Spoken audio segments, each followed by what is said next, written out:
Welcome friends, welcome to our channel Learning and Development. If you have not subscribed the channel, I request you to kindly subscribe the channel for continuous learning and development. On this particular channel, we will be posting the various learnings related to applied psychology, which can be used for the self-improvement.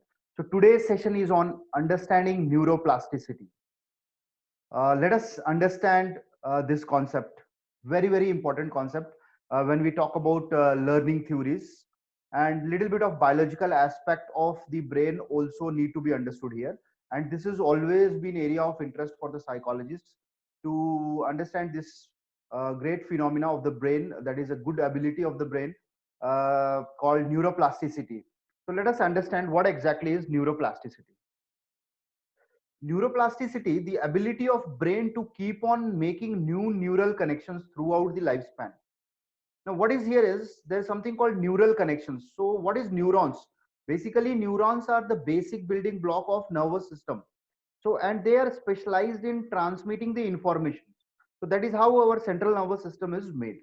And in the brain, there's a lot of neurons getting built up, there are a lot of neurons getting developed, and there's a lot of neural connections which are getting made between these neurons. And these neural connections are nothing but informations pathways. Now, generally, you would have seen during the childhood days when we are young, we don't need to put efforts. We learn things by observing, because what is happening is lot of neurons are getting developed and lot of new neural connections are getting developed without any hindrance. Now, as we grow, what happens is these neurons get lot of complex structures are uh, build up in the neurons, so that what happens is new learning concepts or learning a new skill, it becomes a very difficult phenomena as we grow up in the age. Now what is happening is, let us understand this with little bit of biological aspect. So you can see this is a synapse. So basically there is a neuron, a single cell. It has a cell body and a nerve terminal. So what is happening is, when these neurons, which are the basic building blocks of the central nervous system, they are joining together. So when they are joining together, they are making a neural connection, and that point at which they are joining is called synapse. And you can see finger-like projections that are dendritic tree-like structures. So one dendrite gets attached to the nerve terminal, and this is how the chain of the neural connections is established. So a kind of a circuit is established, and how these neurons get joined is very important. That we'll be seeing in the next slide. So in this particular slide, what we have to understand is there's something called neuron, and these neurons keep on making connections with each other based on the our activations and learning. And what is happening is these neural connections are nothing but these are pathways, that is called synapse. Now there's one psychologist with name Donald Hebb. He has done a lot of work in neuropsychology, and he came up with the laws that is called Hebb's law, which states that neurons that fire together are wired together. Now what does it mean? So let us see the previous slide. Suppose there is a neural connection which is getting made between the two neurons. So when they are excited, fired means when they are excited, there's a neural connections between them. Say for example, you would have seen advertisements. These advertisements are based on your emotional feelings and attachments. You can correlate with lot of advertisement which you see on televisions.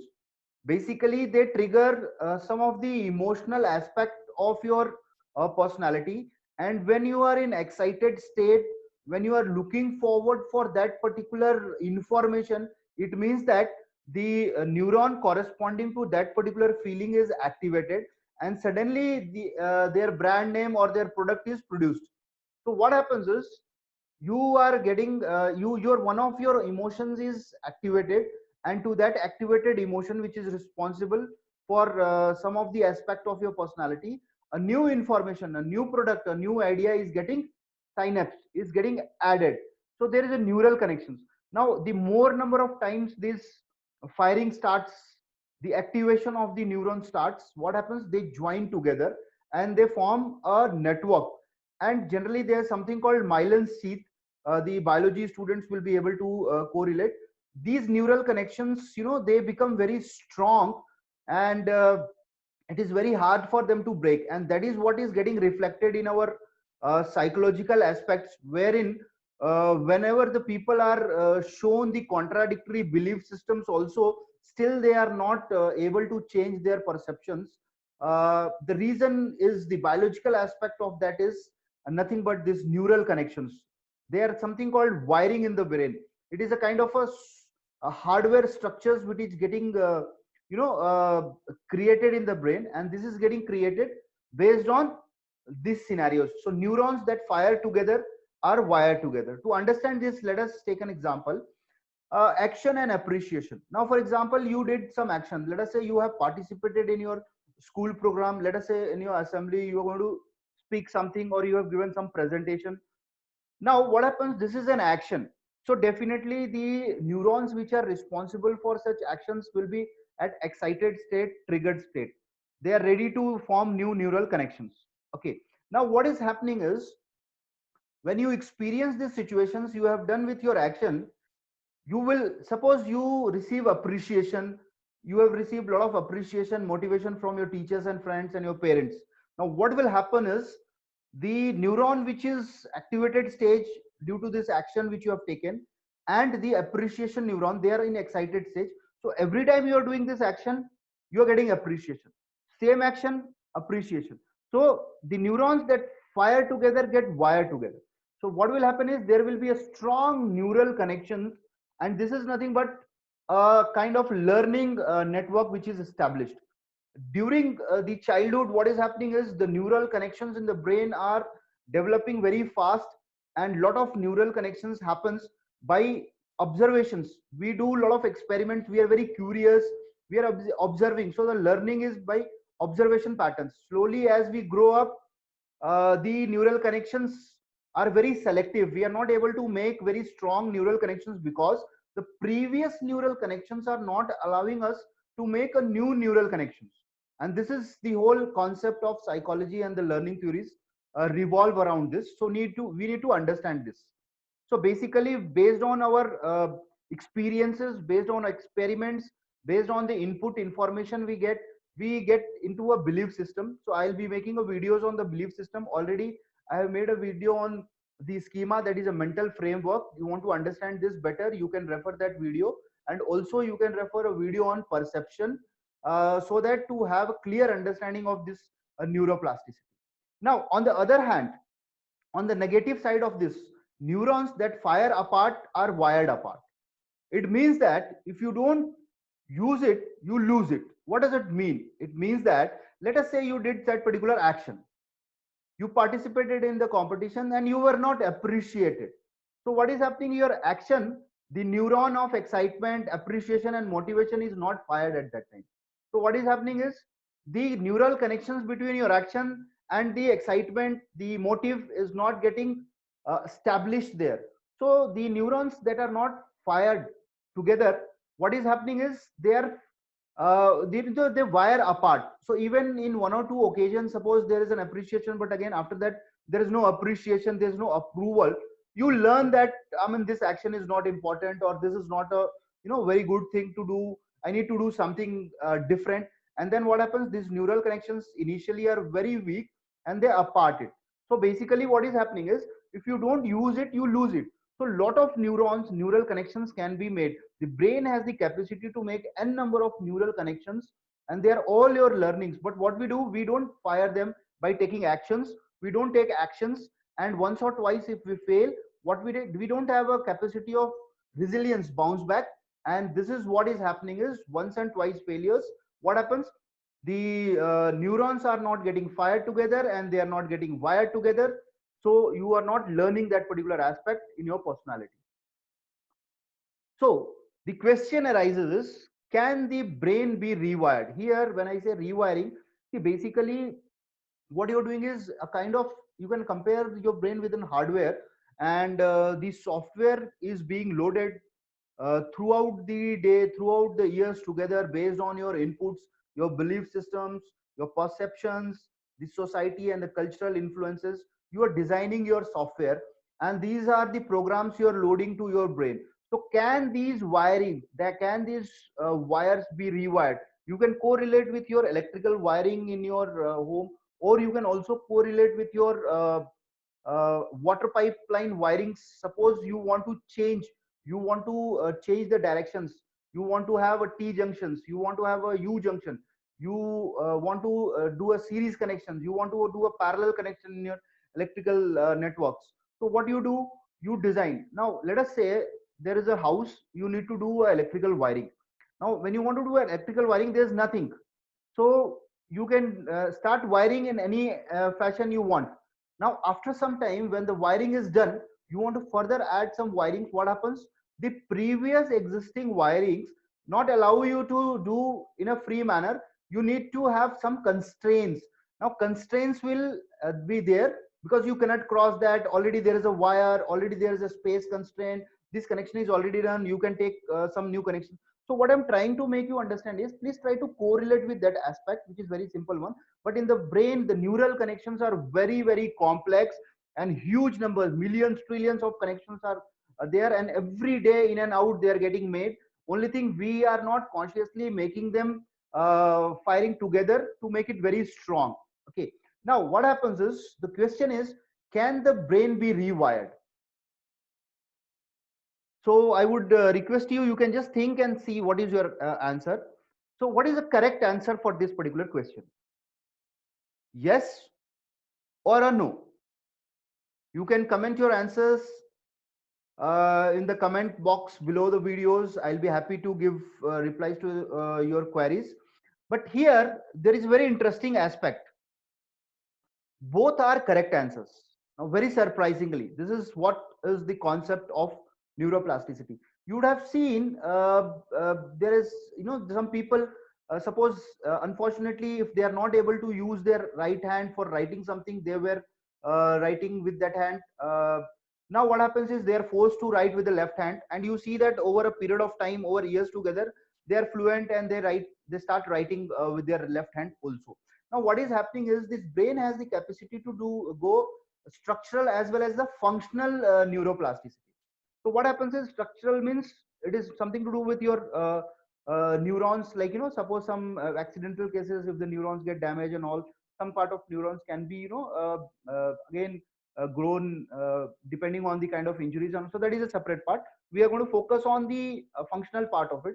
So the functional part of it is that some part in some areas in your brain, if they are meant for some activities, let us say in one of the hemisphere that is meant for painting or creativity or something, and you're not using that particular centers of the brain.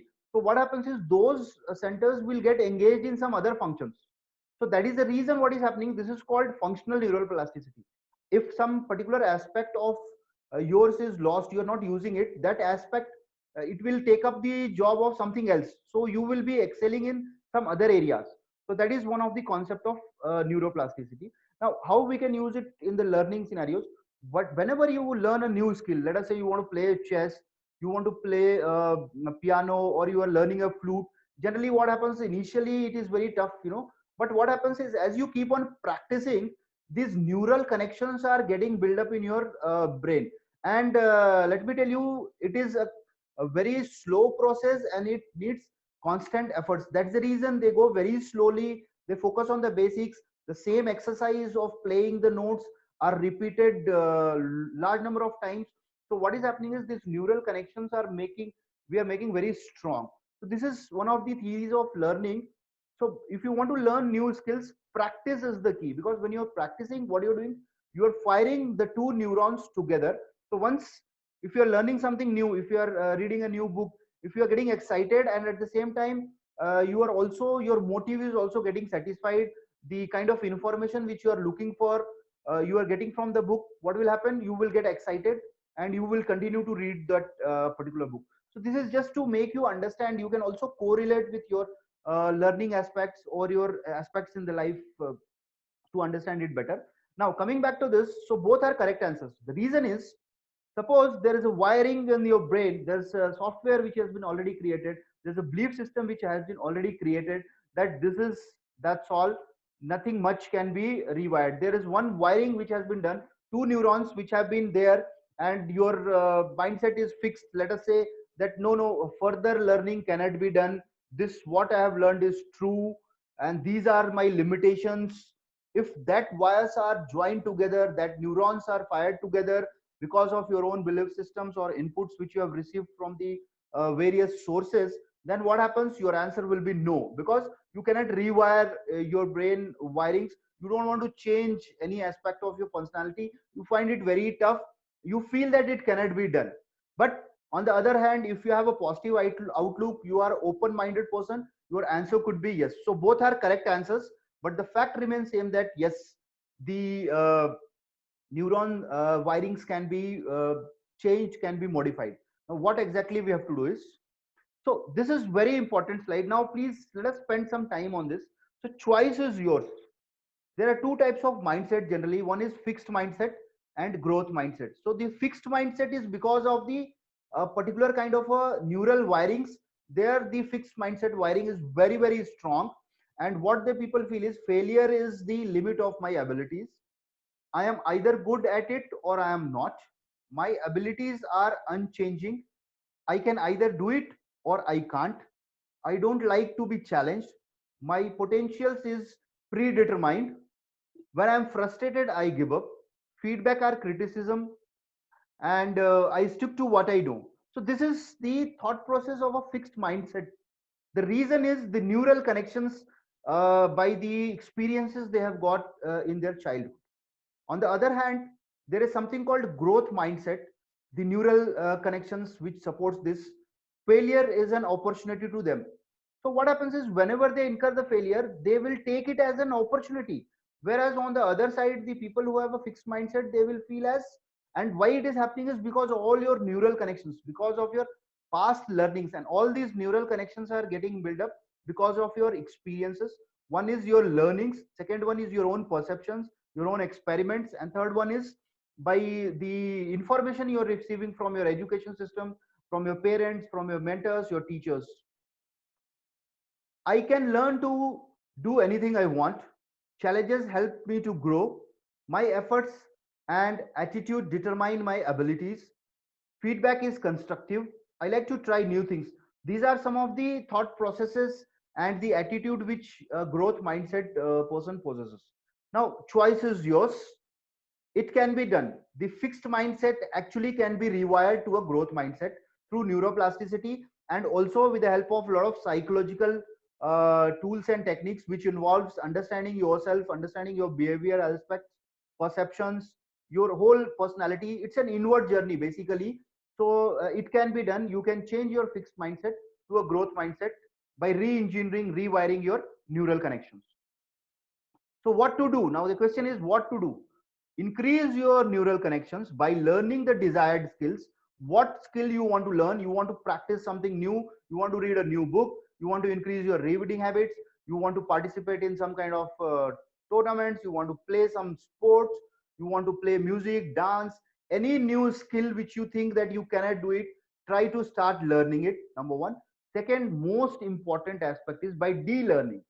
This is very very important, because if you are not removing the old wires, it becomes very very tough to make new connections, and these old connections are not allowing us to make new connections, new skills, because the old connection says that this cannot be learned.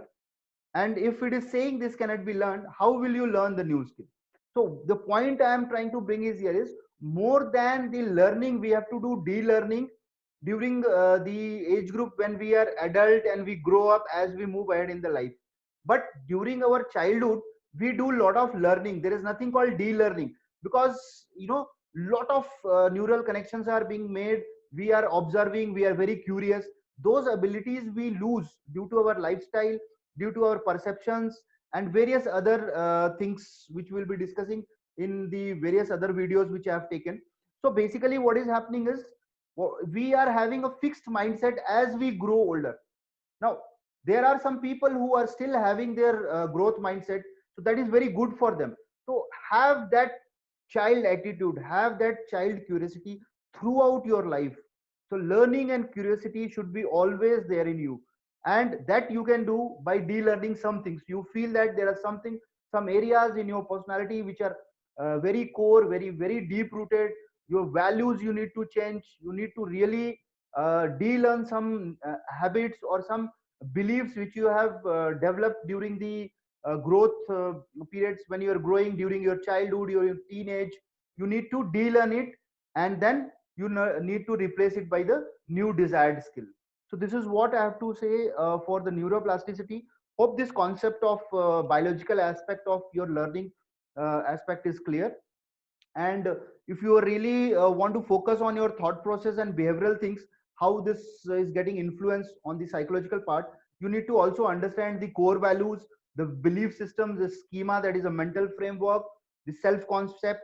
Conflict in mind generally happens when our values and our thoughts and our actions are not matching. And theories of learnings. So these are some of the areas where you can actually explore your knowledge to understand yourself better, and you can look forward to change your fixed mindset to a growth mindset. Thank you so much. Thank you, friends. And hope you have liked this presentation. And maybe if you feel that this is informative and it can help your friend circle, you can forward it, you can share it with them. You can also subscribe our channel. You can press notification bell so that you don't miss any particular video series. Soon I'll be making the video series on the higher concepts of the personality. I have also made previous videos on the basic general psychology concepts and principles that are very basics, and you need to understand them if you want to understand the higher concepts. Thank you so much. Thank you, friends.